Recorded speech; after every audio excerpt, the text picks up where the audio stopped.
I kind of want to go back to the very beginning. If you could kind of all go around and tell me what you remember most, regret most, laugh most about when you look back on your first day at The Daily Show. What was that like for you? If there was a specific memory or something that really shocked you or stands out. Oh my gosh. Well, I started at the same time as Ronnie and Roy back in 2015. I started right when Trevor started at the show, and they hired me when I was 6 months pregnant. So I remember being so amped up and excited to show up to my dream job, but having low blood pressure. So I would get ready. I was totally ready like an hour and a half early. And I walked down the hallway of the hotel room, hit the elevator door, and started to get faint, and then had to go back to the hotel room, lay down for a few minutes, then go try again. I think I was so excited, and the combination of like carrying a child and going that I somehow miraculously made it like right on time, just on time. And then once I got in and met everybody, I was able to like cool my pits a little bit. But it was a little dicey at first. I remember my first day, so nervously coming to work with the one suit I owned that I bought for my wedding a few months beforehand. And you come into the morning meeting, and I'm intimidated. There's John, all the writers and producers, and we started talking about Crimea had just been invaded that morning. And they're like, Jordan's going to do a piece on that. He's going to be live from Crimea. And they take me into the office with John and with a couple of the executive producers and start talking about how they're going to frame Crimea and what have you. And I remember thinking, what is Crimea? Where is Crimea? I have no idea what anybody's talking about. I'm so out of my element. And everybody in that room not only knew where Crimea was, which was a great baseline, but also like knew so many nuances within it. And then luckily, out of that meeting, we came up with the bit that I, on my first day, would go to a place and would be overwhelmed because I didn't know the lay of the land or any of that kind of stuff. And so I look back on that in fondness. Like they found a way to use my ignorance as a skill. And the Crimea stuff has been resolved a long time ago. Yeah, I haven't heard, it hasn't been in the news at all. I think everything in that part of the world has really been taken care of. So comedy wins yet again. I don't even remember my first day, but I have a visual aid for this. So I was coming to town to audition, and I was doing my audition because I don't remember my first day, but I remember my audition. I was doing a piece about how extreme political views are like a horseshoe, and extreme right goes all the way down to the bottom of the horseshoe, and extreme left goes all the way down to the bottom of the horseshoe, and they're pretty close to each other. And I wanted a horseshoe as a visual aid for my audition, and I didn't have one. And as we all know, our studio is next to horse stables. So I went next door and I got an old horseshoe, which is now in my office. And I used this in my audition.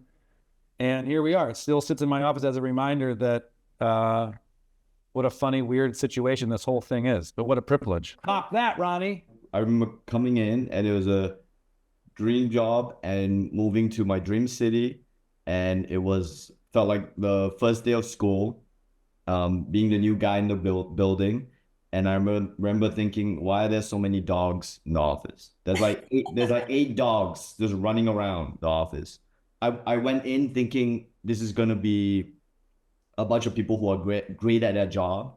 And being inside the building confirmed that everyone there was great at their job. And so, the day goes and it's going like a million miles an hour, but everyone's under control. And none of those feelings have ever stopped. Every day when I go in there, it still feels like I'm just as excited as I was the first day I went in, and everyone there's still great at their jobs. And Also, why are there so many dogs? I still haven't figured that out either. I don't know why there's so many dogs. I had Troy and Josh and Grace. I talked to them, and they also brought up all the dogs, but they said there's like never any dog fights. Like the dogs somehow all get along. I've seen one or two scuffles, but nothing that can escalate to a fight. Okay. Yeah. Do you have a favorite part of the prep process? Is there something that you love, something that you hate, something that makes you still nervous when you're kind of getting ready for a show? Michael, you look like you have an answer. I know for me, I'm most worried about the guest.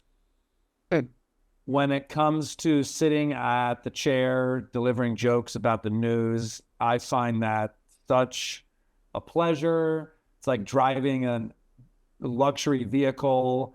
There's graphics over my shoulder to make me look good. There's wonderful writers who came up with great jokes. There's clips that we've siphoned down to find the perfect moment.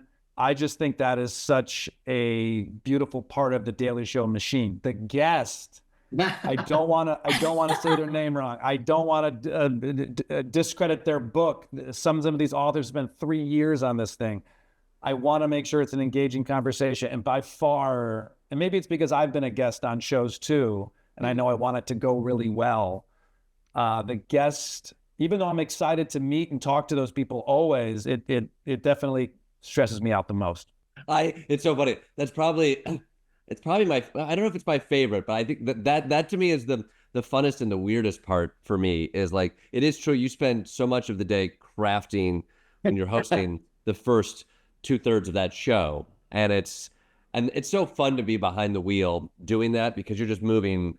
Every moment of the day is accounted for. And we talk about our guest prep for a little portion throughout the day, but it is freewheeling. And so you sit down after like, we just did a few acts that we've been prepping all day. And then now it's like, it's a chance there is a senator, there could be a president walking through, or like just an actor who played a weird role. And that's why our show's so funny. Sometimes I will laugh. I'm like, I had to read Nexus by Yuval Noah Harari, which is like a beautiful, thoughtful book. And then and then the next night it will be an actor who was the third lead in the most recent Bob Dylan movie. And you're like, okay, I got to change my brain for that.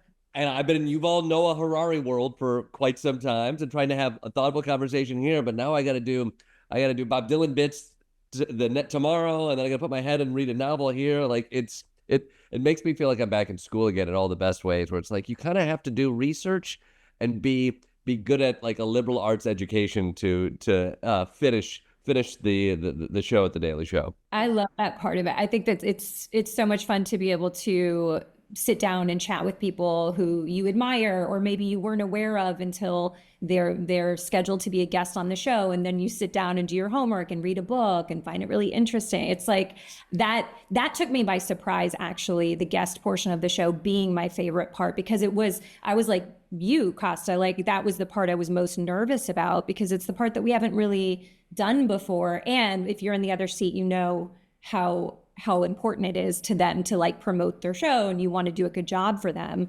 I think probably my favorite part of the day, both as a correspondent and also as a host, is sitting in that morning meeting. First big meeting of the day with all the writers. I can't tell you how many times I've gone into the show and this crazy news story drops and you think, oh God, how are we going to find the funny in this moment?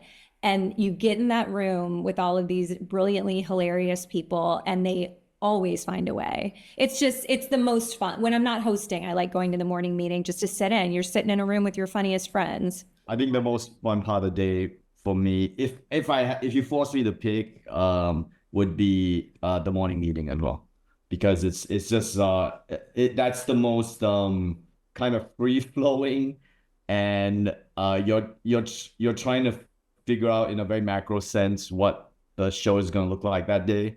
So and like Desi said, it's like you're just hanging out with your funniest friends, just kind of poking fun at things. And by this point, do you guys feel like you kind of have a spidey sense when you're going through kind of news and research on when, like when Ronny sees a guy that's trying to help shrimp die less painfully, or, Desi, you see the clip of the Pope announcement interrupting that crazy courtroom drama with Andrea. Like, are there things you just kind of like spark inside of you and you're like, that's obviously we're going to do that? Or how do you kind of decide, shift through all of that? Sometimes, I will tell you, Mia, we had a completely different show written all the way through, halfway through that day. We went down to rehearsal midday with a completely different show.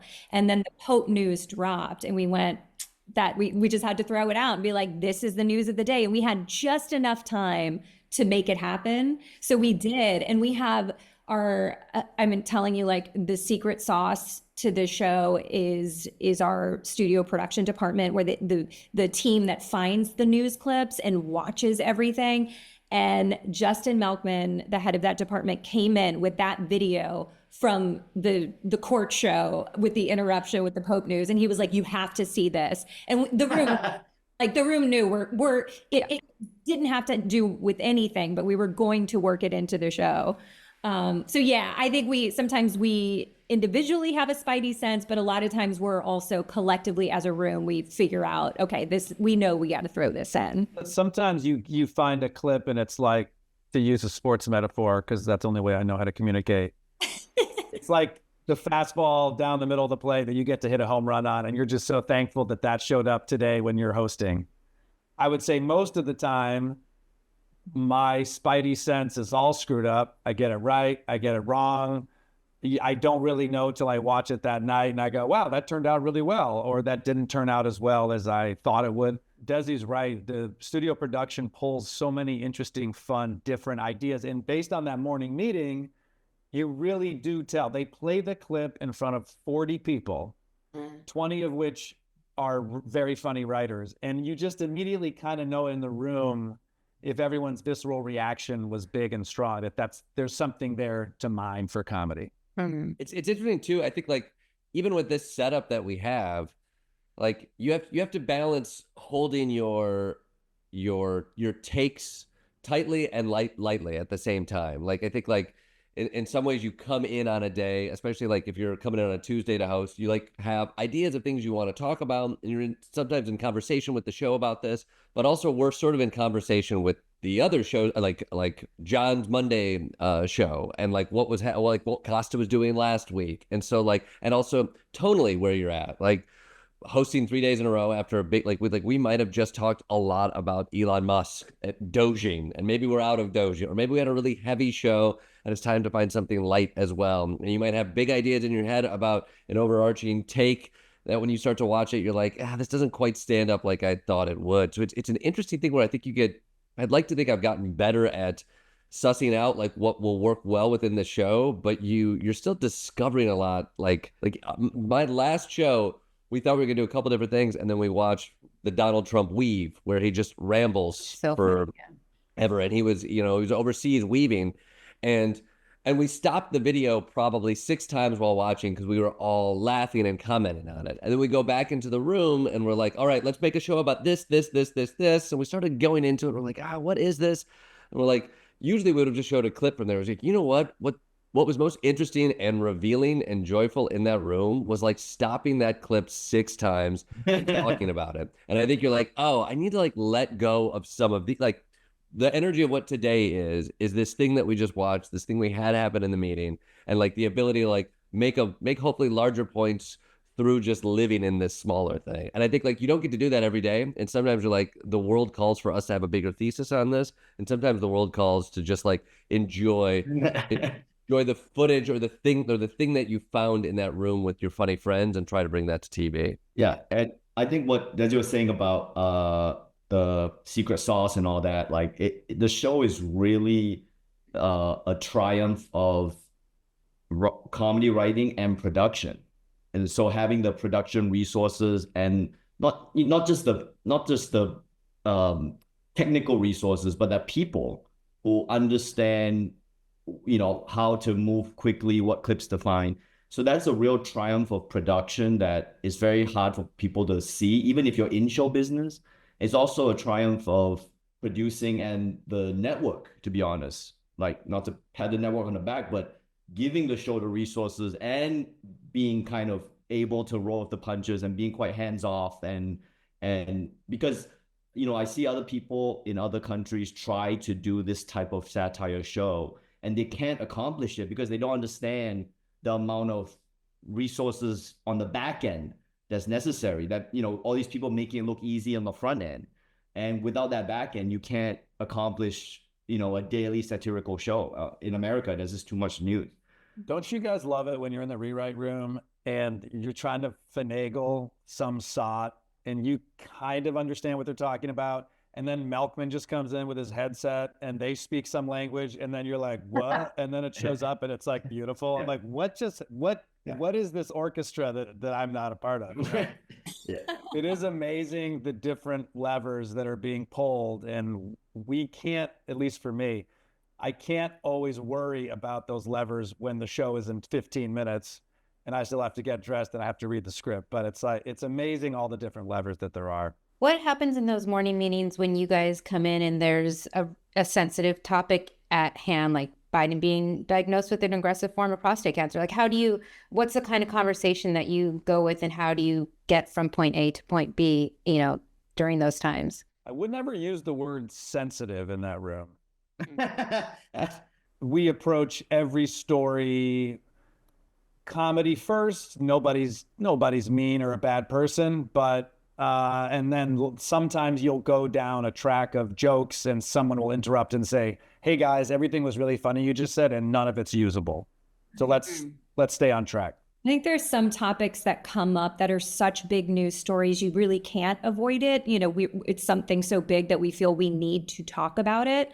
And in that case, usually there's a lot of media coverage on it, and we can almost always find something funny about the way that the media is covering it. So we're never punching at a tragedy or punching down in any way at anything. We figure out a way to kind of find the funny in other sources, right. Find a hypocrisy somewhere. And then there are some days where there's a story that's so devastating, we don't feel like we need to talk about it because we are a comedy show. We are not an actual news program.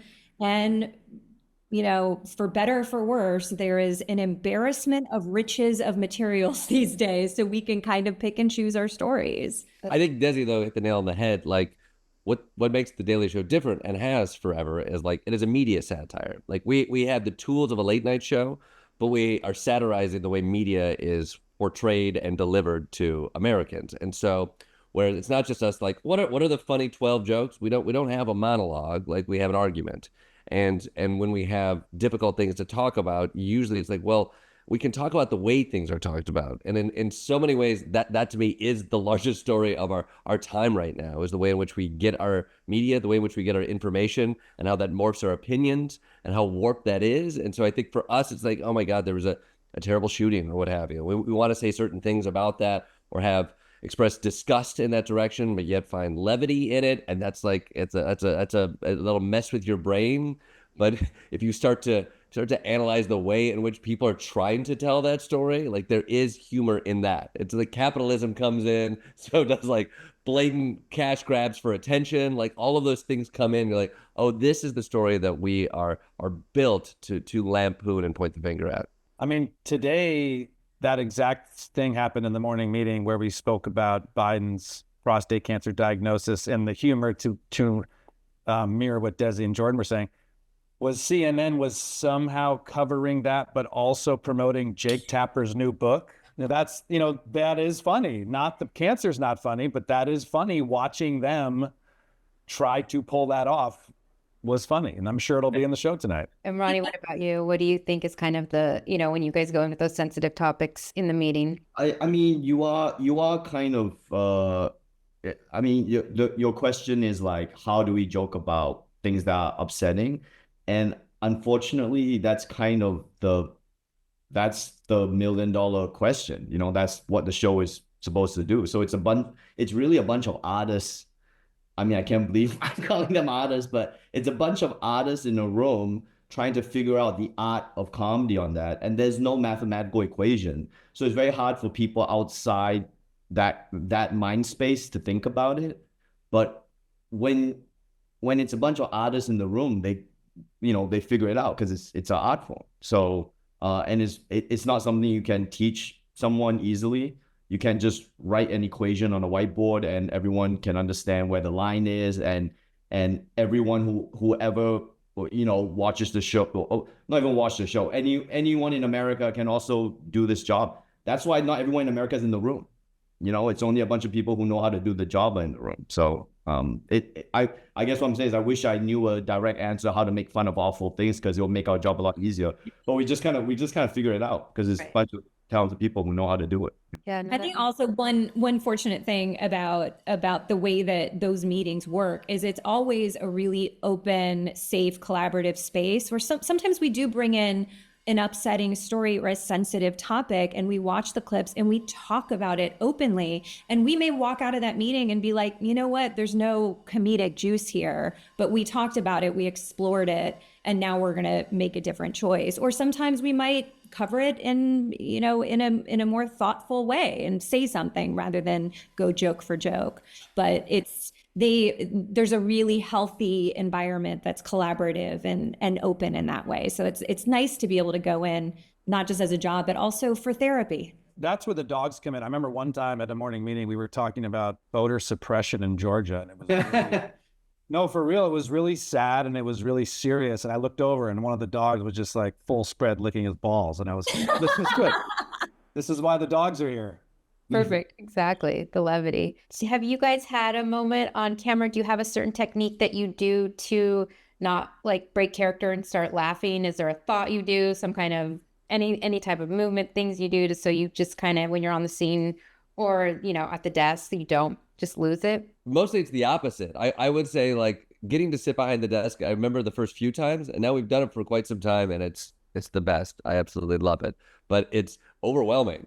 and after running a marathon all day, where you're the boss, you're making a bunch of different decisions, you're feeling good, bad, you are talking about Yuval Noah Harari for 20 minutes, and then you're jumping in there and trying to make funny out of tragedy, and you're running back and forth, and you're eating poorly, and then they're like, now go in there and be funny. I remember the first few times, the pace of that was like, this is insane. I don't think I can do this. And I love this show and it means so much in my head. How do you sit there and do it? And I think like, to me, like you have to sort of delude yourself that you can't think about all of those things. There's an old like Japanese story about like imagine yourself as like a wave or something large and feel big so that like the bigness of any moment feels small. And so right before I go out, I usually like draw a little wave just to try to put my head in the space of like, you're big, go. And then you get to act with the confidence that you don't exactly deserve, but that everybody has worked so hard to bestow upon you throughout the course of the day. Oh, that's really sweet. I'm faking it, is what I'm saying. What you're seeing me is faking. You just fake it till you make it. I love that, Jordan. That's cool insight. Thank you for sharing that. It is really wild that so many things happen in our day and then people only judge you off of this 20 minutes that you did at the desk. It's like, wait, I was on time in the morning meeting and I had great ideas all day. And it's like, I remember a few times going like, maybe I need to be a little more performative at the desk because that's really our moment. That's really our big moment. So it is a balance for sure. I think like once we get in and sit in front of that audience, you really quickly realize like this isn't just, you're not the only one making the show, you're making it with the audience. This is like an experience that you're having with them. And you kind of can't help but to like immediately be set into the present moment because, well, like Jordan so brilliantly described it as riding a wave. It's like you're kind of riding the wave of the audience and you can't really get ahead of yourself because you'll get lost along the way. So I think I have the hardest time Sunday night before the week starts where I get my most anxious. But then the second I walk into the studio, it's like, okay, I don't have time to think about how nervous I am right now. Rehearsal helps. I mean, we rehearse the show, and so we kind of get our giggles out before the show starts, I think. And also I think after rehearsal, for me anyway, there's mostly a lot of fear that none of this works. So I kind of go into the show expecting none of it to work. So when people are laughing at it, I'm actually really surprised. I'm like, oh, okay. All right. Well, I love that yours is the exact opposite of Jordan's. You're like, this is garbage. It's gonna yeah. Ronny, Ronny draws a little ant before he goes up. Like a foot stepping on it, yeah. Yeah, this is not gonna work. And then when it works, I'm like, oh, okay. Low expectations is the key to happiness. And but I kind of get my giggles out throughout the day. Honestly, like I laugh pretty loud before the show starts, so I get it out of my system. I almost broke last week, Jordan, when you were hosting, when I stole your joke for the bidet versus month, and it worked. Honestly, I was beaming with pride at that moment. It worked, and I wasn't really looking at you because we were in a split screen, but I wanted to almost just say like, hey, thanks for that. So, but I didn't. I mean, it is so interesting because it is like, but those are the most fun play. Like where you need to have reverence for the job to do the job, but then in order to do it well, you need to like lose that and just find play. And I think like that, and that's a hard thing to do day in and day out, but like finding space for like serendipity and play it becomes the next level of that job, where it's like how are we just making this show with our friends and letting that the funness of that be something that the audience also sees and plays along with.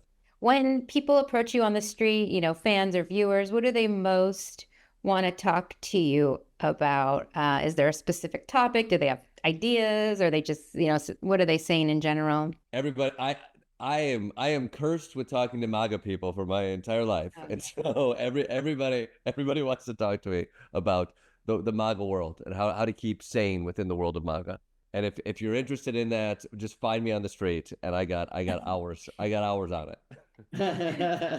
I would say mostly full frontal. They say, Sam, I'm such a huge fan. And I go, that's the other. Mostly Jon Stewart. People love talking about the show, and they want to know. And usually the follow-up comment is, what's it like to work with Jon Stewart? And I say, it's beyond a dream. And the only bad thing I can say about him is that he's very lazy and will only work one day a week. But that's great for all of us because we get to cover his shifts for the rest of the week. I get a lot of people thanking me for what the show does.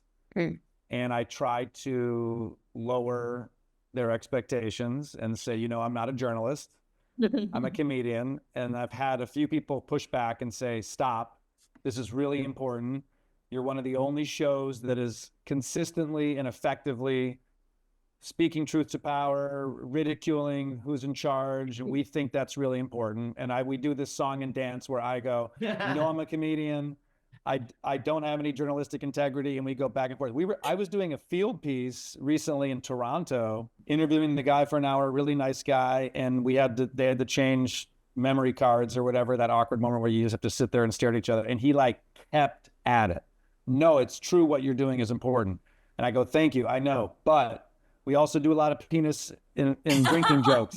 And he's like, what you're doing is important. So of course, I feel touched and honored by that because it is really important. But we also write comedy jokes, and we can't sit down and start the day thinking about what's important about today. We have to find the jokes, and I believe the message will come through, whatever it is that day. I might be meeting the same people Kosta's meeting because it's almost the exact same conversation. But I also just get a lot of like, hey man, good job, love your stuff. And then people are usually nice enough to just move on and not bother me anymore.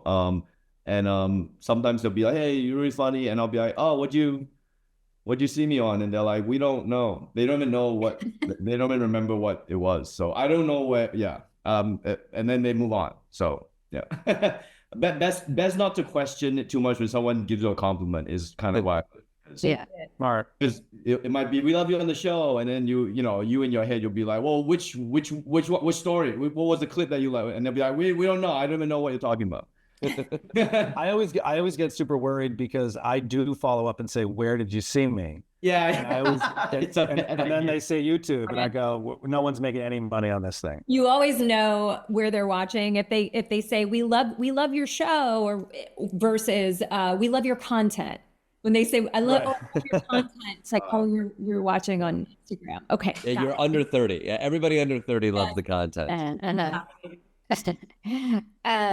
Have you, I know this is a broad question, so forgive me, but have you had a favorite segment you've done or interview with somebody that was either just made you laugh, or you just thought worked really well, or you felt was important? Is there something that kind of sticks out in your mind after, I know you've done so many, so it might be hard to narrow down, but. There's so many things I've loved and feel lucky about doing here, but just one, just on a personal level, I got to interview one of my idols Eric Idle from Monty Python. There's something so special. Like part of the reason I got into doing comedy is like I fell in love with some of these legends of comedy who I watched for years. Is that I love Monty Python and I got obsessed with it. And in college I wrote papers on Monty Python.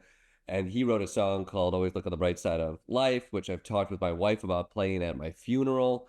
And then he comes on our show and you get to sit down and he starts talking about the song that you might play at your funeral, and it messes with your head.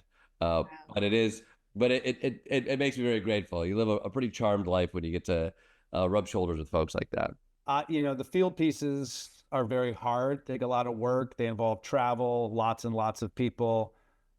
I posted on Instagram once that I'm always changed after a field piece. It's very true. I have a different perspective. I've interviewed and connected with different people. I pitched a segment on one of my first weeks here that we still do, which is called Thank Me Later, which is I was feeling very defeated by the system, by not feeling like each person can make a difference in our democracy. And we found some really interesting characters over the course of many years of people that have changed things in our society. The first one was this guy named Gregory Watson, who noticed that a congressional amendment had been sitting untouched, ready to be ratified for 171 years.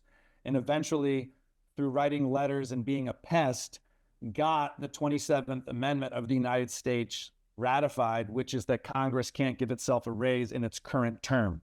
So that's kind of the perfect example for me of when The Daily Show covers somebody, makes a piece, draws attention to a single person that advanced our democracy in a way.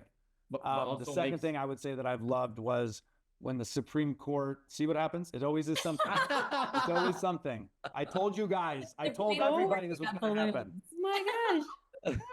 Oh my gosh.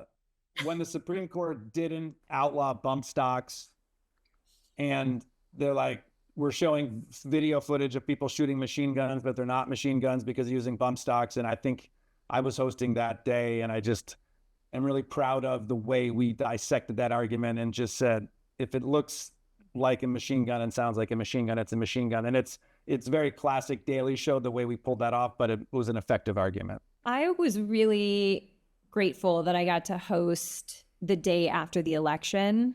It was a tough day to come into work. Mm-hmm. So for me, it was tough for a lot of us.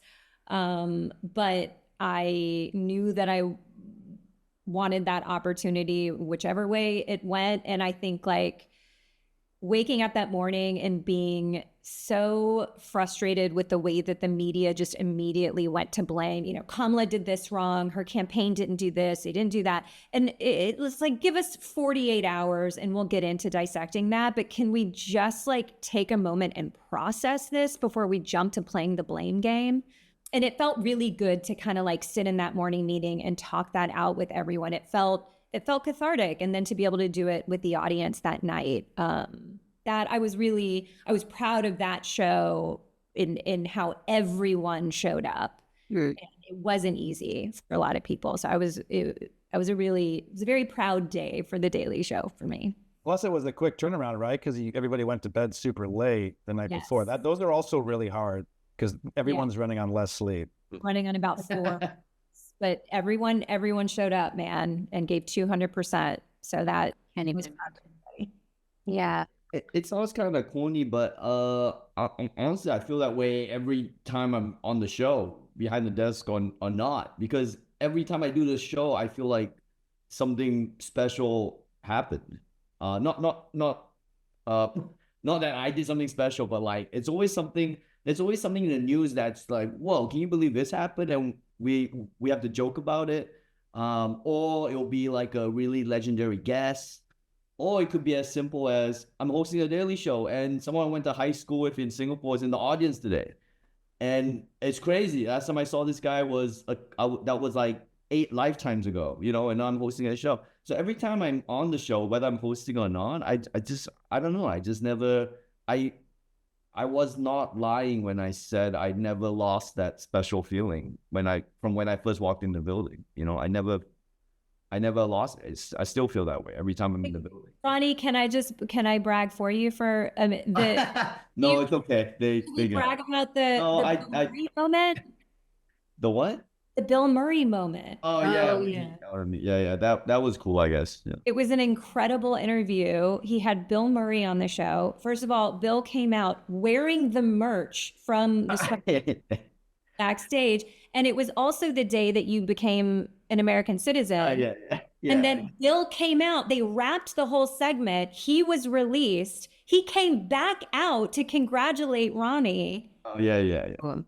Yeah, that was nice. Also, one time I ate fried butter. Like, Well, that's how you got your American citizenship. yeah, I ate fried butter in a segment. And I didn't know I was supposed to spit it out, so I ate it. Oh, you're probably There's always something special that. happening. Yeah. And you brought up, Bill Murray, and Jordan, you brought up Eric Idle. Has there been any other really fun celebrity guests that you've loved to speak with on the show? I actually get my kicks from getting Republicans on the show. Oh. Honestly, and it doesn't happen that often, but Ooh.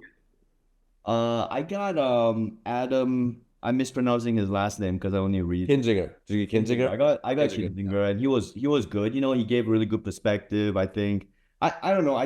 Those I think as a satirical show, those are always the most fun. Is when you're sorry, not the most fun, but I feel the most relevant when you can have a reasonable conversation with someone on the other side, just to be like, hey, what are my blind spots, and can you explain the blind spots politically of this political tribe? For me, that's always the most interesting guest. But unfortunately, it's hard to get them to come now, because they're kind of not willing to share that side of them. Not everyone's willing to do it. I've had, I like members of the cabinet coming on, the Department Secretary of the Interior, Deb Haaland. That's really cool. I think these people have very, very cool, important jobs that most Americans have no idea what the hell they do. Jennifer Granholm, the Department of Energy. I just really dig learning how government imposes itself in a good way on our lives in things we don't think about. And I wish the government was better at messaging, because there might not be as much anti-government sentiment, but it's important to know that there are people who are in charge of your parks and your energy and your clean water, because these are things that really, really affect our quality of life. And I would say Americans in particular have just taken so many of those items for granted. And I really benefited from learning from those cabinet members. I went through a run of talking to a lot of governors, like Gretchen Whitmer, Wes Moore, Josh Shapiro, Pritzker. I think I walked away being very impressed. One, I was like, there's a difference between representatives and senators, especially like senators who I feel like if you're in a party that can't get anything done, you're spending most of your time politicking and making cases. But governors have to get shit done for their state. They have to work with both sides of the aisle. They have to make things happen because the buck stops with them. And I was really impressed by a lot of them because of that. It was like, oh, this isn't just for show. This isn't just a lot of politicking. We talked to a lot of people who are good at politicking, some people who are bad at politicking, but the game of talking about politics is where they live in. And I was like, oh, there's a real difference in the people who have to run states and get things done. And I do think when I go out in the world and talk to people, like the effects of government, what governing actually does has been conflated with what politics is. And I think that's like misunderstood by a lot of the American public. And so it's good to hear like, all right, well, still, if you want these roads to work, and if you want this state to work in any kind of way, people have to make decisions to make this thing happen. And it buck stops with some people eventually. And we're getting so used to the people in the highest office not taking any responsibility whatsoever that like it has been nice for me to be like, oh, these governors actually have to make things work for people's lives to be better. And I've really enjoyed engaging in those conversations. I think we've been lucky to have on quite a few like next gen politicians. Rep Lauren Underwood over the summer at the DNC, she was incredible. Mallory McMorrow was someone that I interviewed a couple weeks ago, and she was so inspiring. So I think it's like, it gives me hope for the future to have some of these younger politicians come on and say what their vision is and what their plan is, rather than just kind of reacting to the chaos that's happening. That's been really nice and cathartic. And then we had John Meacham on a couple weeks ago for the 100 days. And just from a historical point of view, it was really nice to get his input. And he also happens to be an optimistic guy. So it was, it was nice. It kind of left me feeling a little bit better about the future. What does leave you optimistic these days about the future? Whoa. Big size. Anything? Well, look, the Supreme Court did exercise a check this weekend on the Venezuelans that were deported to El Salvador. It's not enough. More judges are going to need to step up and use their check. I am optimistic that the Constitution, which is 270 something years old, does have checks and balances. I know they will be pushed. I'm not sure how far. I can get in a space where I can just be happy about that and not think about other things. I also think sometimes, am I making silly jokes at a desk while the Titanic is sinking that I'm on?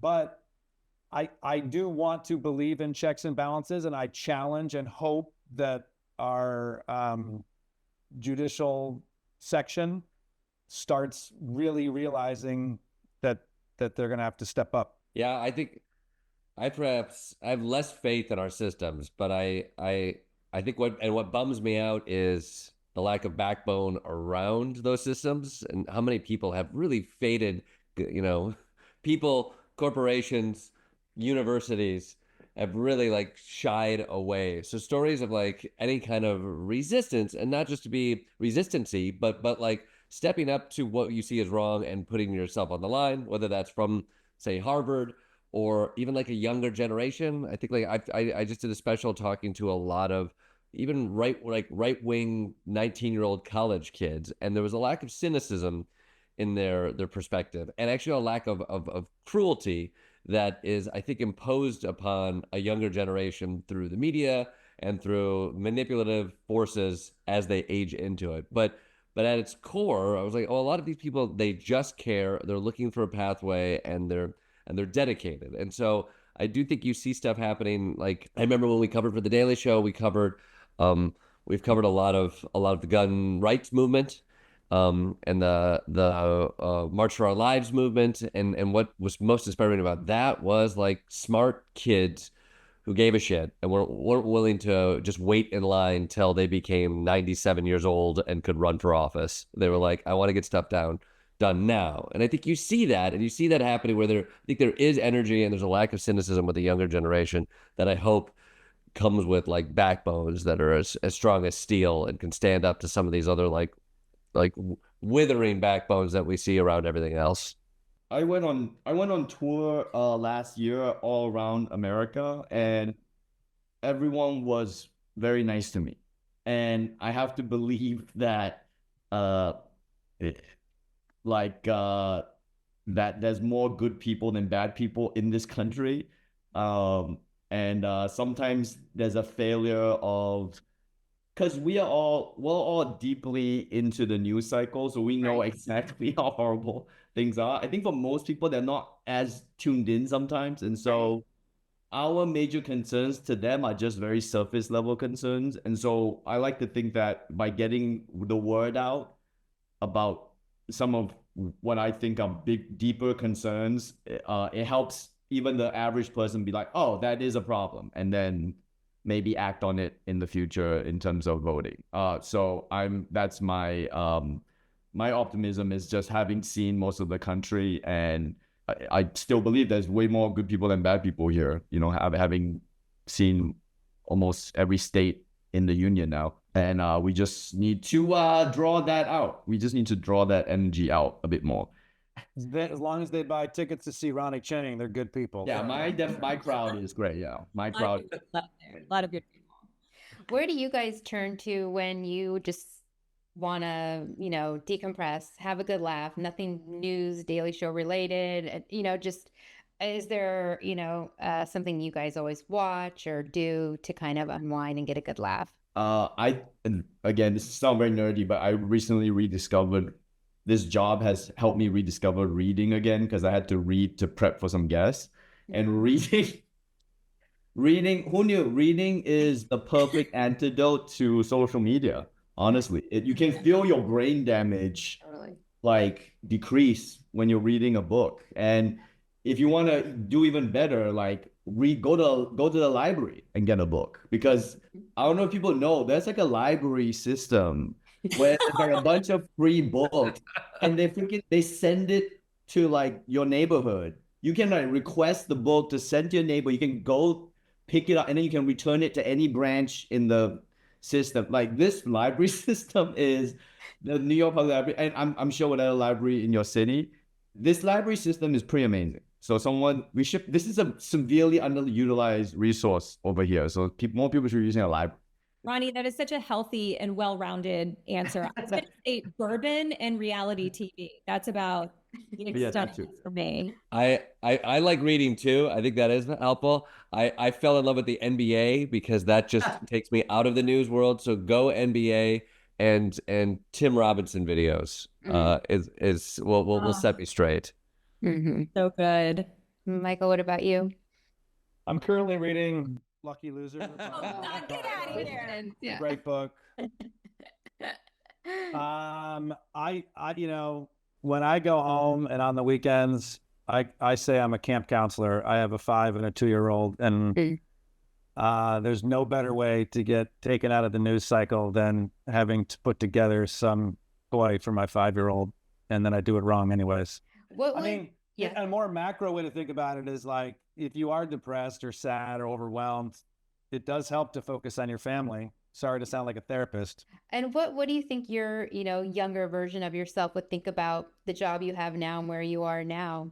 Oh my God, they wouldn't believe it. I think the younger version of myself, all I ever wanted to do was get on stage once, and then I thought my life would be meaningful and worthwhile, and I would be happy. And if you could tell that person that in 20 years you won't just get on stage, you will get on stage at the Daily Show, and it will be wonderful. And will you be happy? No, that would be very confusing. Like, oh, you'll get it. Yes. So I haven't figured that out yet. But yeah, you'd be really shocked that you can achieve these things and still not inherently be a happy person. Oh no. I'm fine, guys. I'm fine. Is there an NBA game on? Maybe there's an NBA game on I can watch right now. I think my younger self would be like, wow, what? That's so cool. I have notes.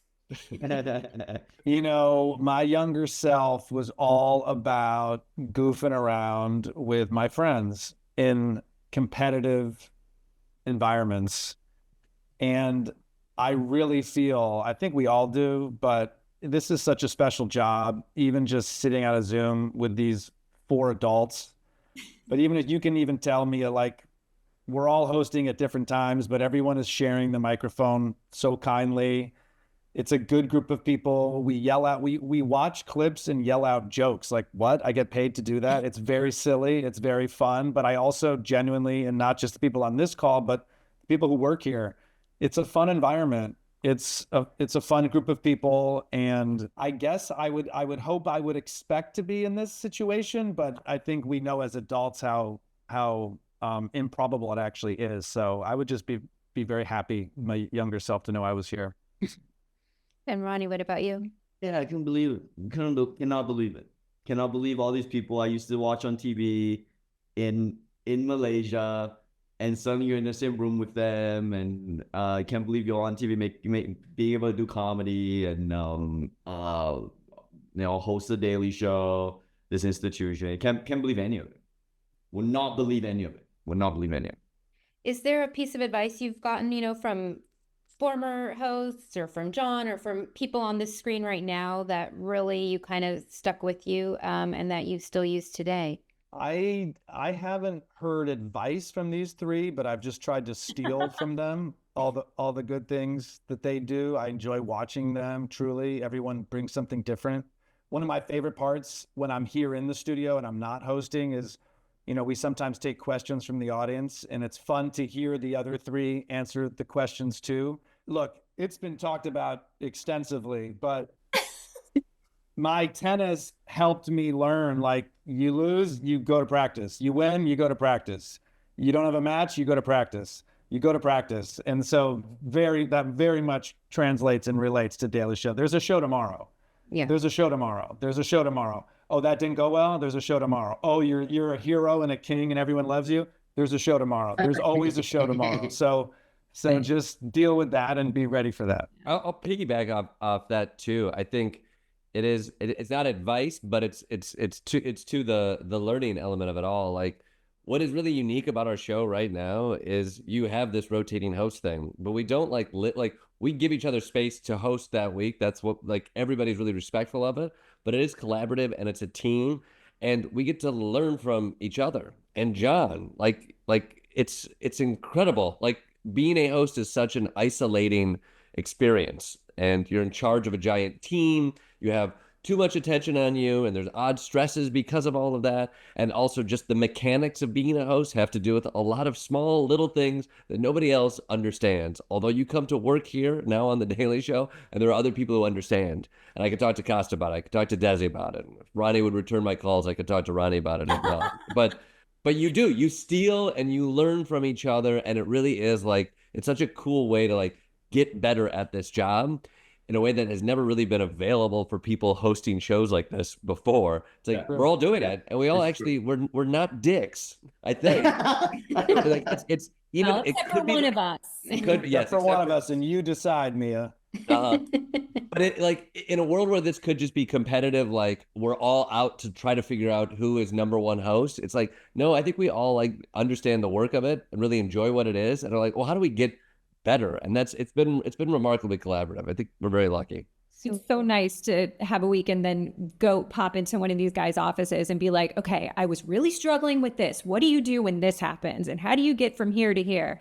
It's it's like Jordan said, it's a completely unique experience. And for us to be able to rely on each other is really a gift. And John too, when we all first started, John was incredibly supportive and called a meeting with all of us and said, hey, I'm here if you have any questions, like, ask me anything. Let's talk this out. This is a unique job. It's unlike anything else. It's a vulnerable experience.